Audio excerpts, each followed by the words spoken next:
Hi, this is Rich Kaczynski, and just want to take you through a quick slide show that is for DME selling and really has to do with the work that we did out in Denver and kind of highlight some of those results. And I think the real focus here is we have long said that SmartDose is a more clinically beneficial product, but I think what we want to do is kind of make a change in positioning on that message to show why it's a great product for a DME's business and why a DME should absolutely want to switch over to this product.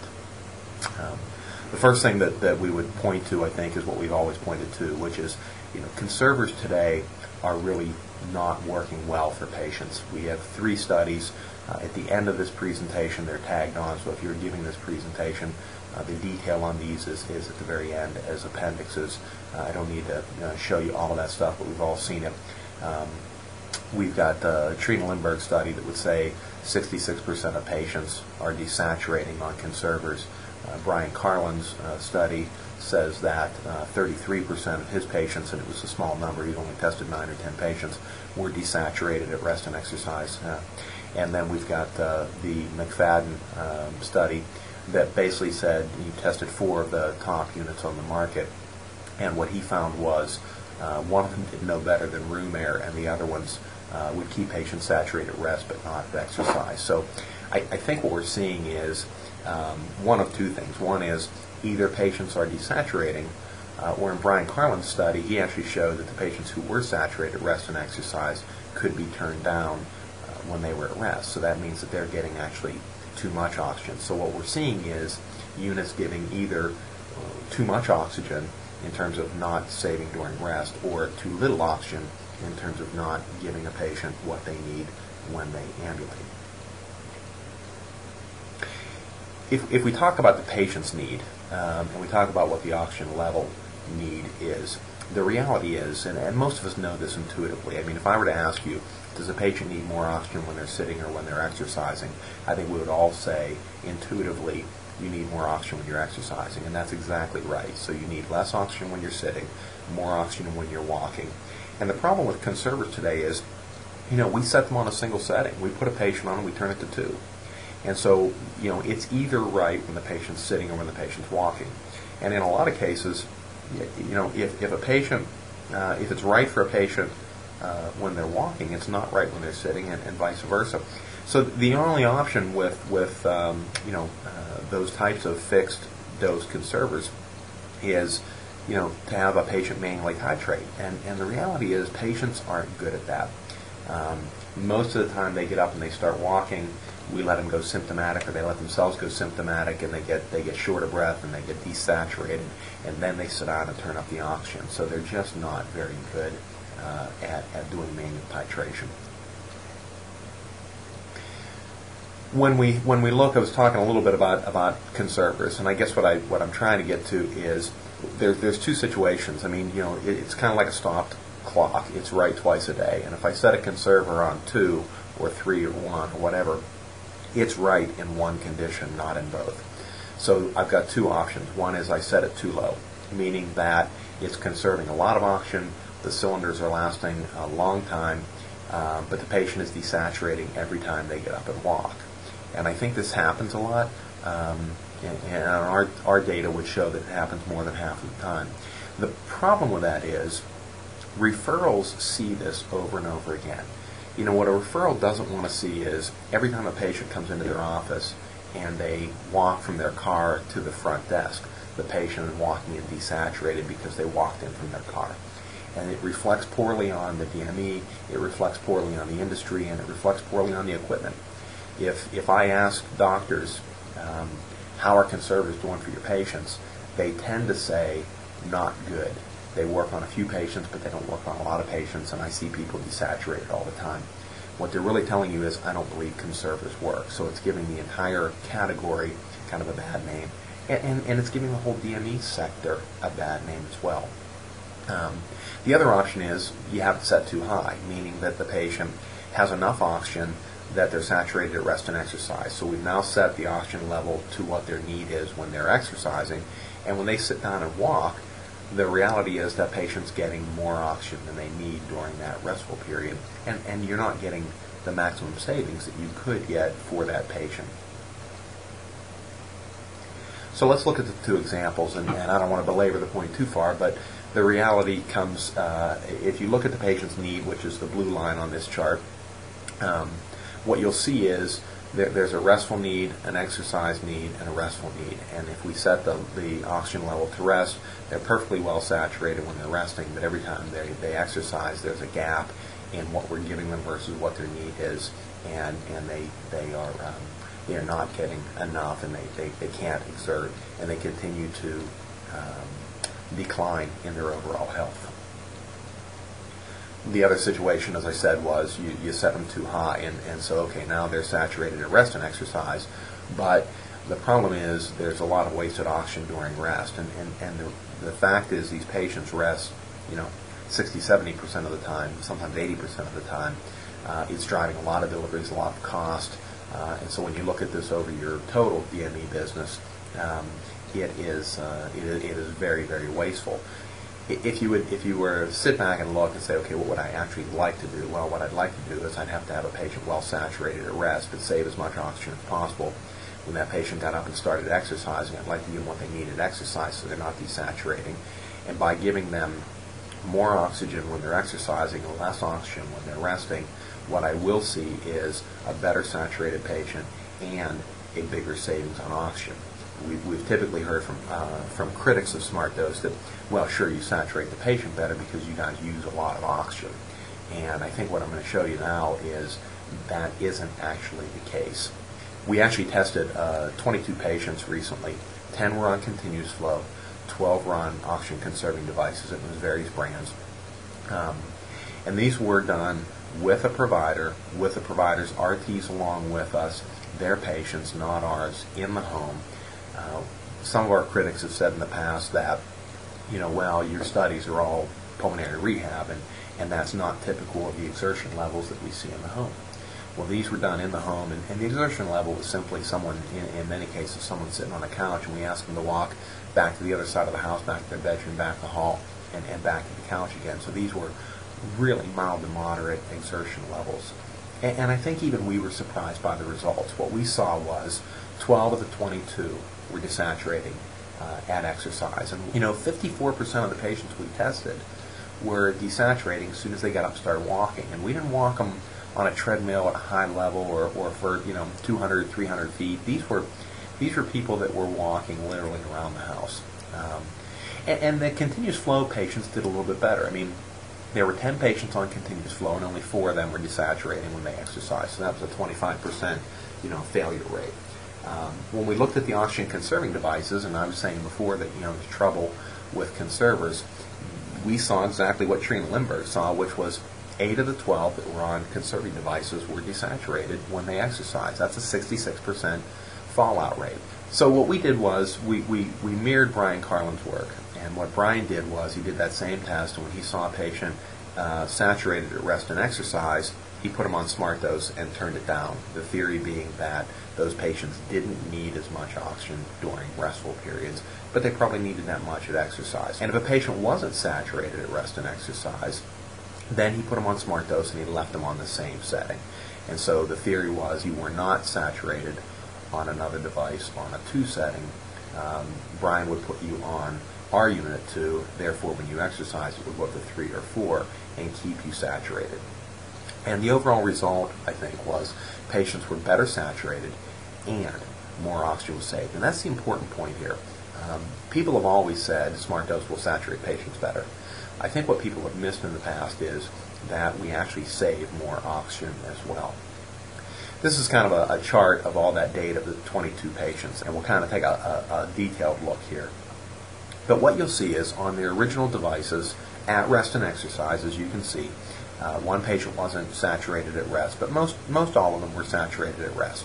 But when you looked at exertion, what you will see is on the continuous flow, which is the top half of the chart, 4 out of those 10 patients were desaturated when they got up and walked. And when you look at the bottom of the chart, you're going to see a lot of patients that are desaturated. As a matter of fact, 8 out of 12. There were only 4 patients in this study that were saturated at rest and exercise on their original device. And you can see there was Cypress, Bonsai, GoLox, Easy Pulse. And the setting over here is also shown. So you can see what the setting was for the patient. And we then took that patient and we said, okay, let's put them on SmartDose. And we used the same type of parameters that I went over in Brian Carlin's study.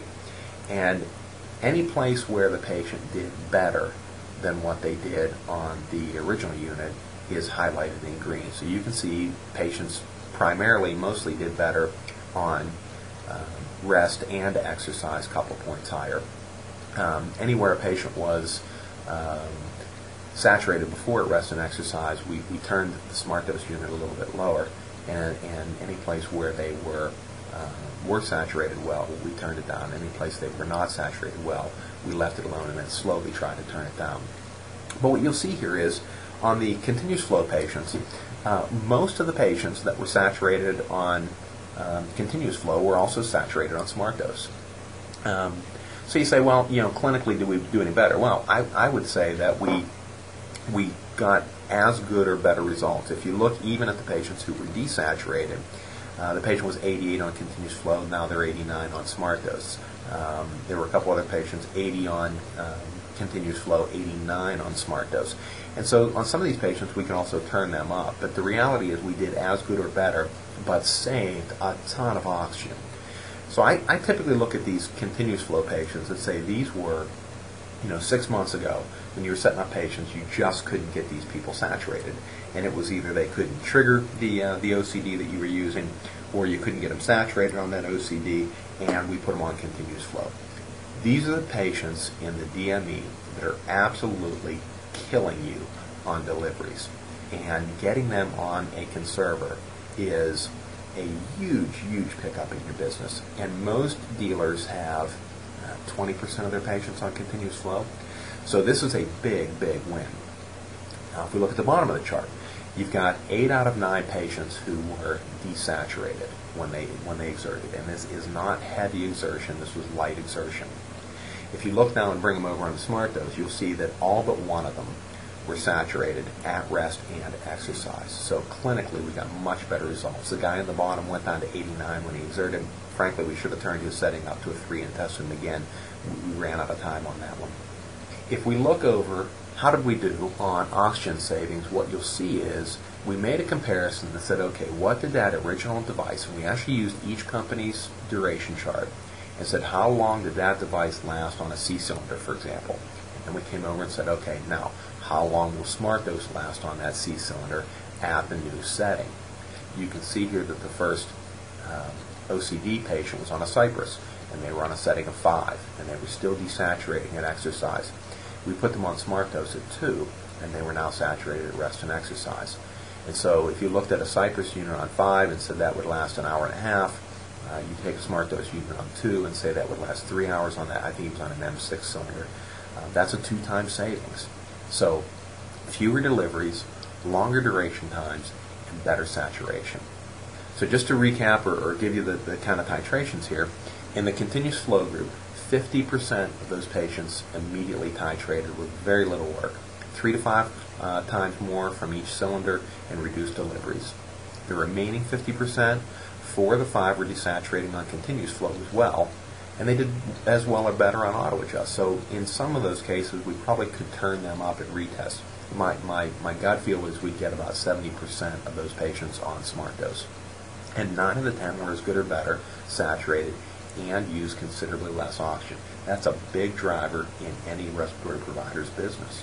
When we look in the conserving device group, 67% were desaturated with very mild exertion. And 67% of that group showed oxygen savings and improved saturations. 33% of those patients required slightly more O2 to properly saturate. I mean, if you look, there were a couple patients that we just had to use more O2 to get them saturated. But again, the number or the amount of oxygen that we had to use was significantly less than what they would have used if we'd have turned them up on their original device. So let me just flip back here real quickly.